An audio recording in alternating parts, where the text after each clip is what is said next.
每一天，牧师家己做伙祈祷。今仔日是8月20日，何西阿书12章5到6节安尼讲：耶和华就是万军的上帝，耶和华是伊的名。所以，你着归向你的上帝，接受仁爱、公平，常常听候你的上帝。三个来祈祷，爱愿归向你，接受仁爱。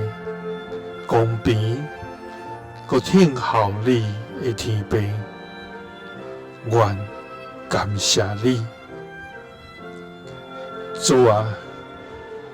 你是大有困难、满有疼痛、充满人民的全能至权上帝，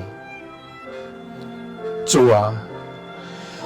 你的信息遍满全地。你的权能遍行世间，你的慈爱永远伫地。主啊，只有你是阮的拯救甲愿望，只有你是阮的所求甲所在。主啊！愿每时刻来高举你的名，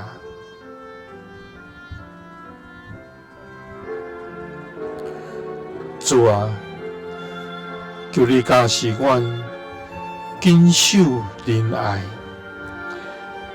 求你互阮遵传你的命令，伫真理中来建立德行。也教导阮行公义中来行，耶和华，因为你就是万军的上帝，耶和华是你的名，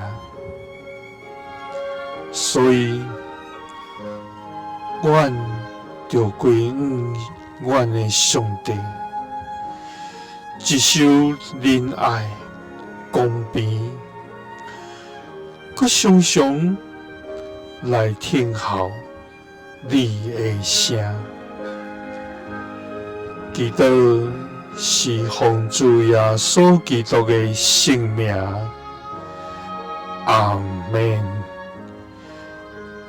耶稣听你，赐你平安。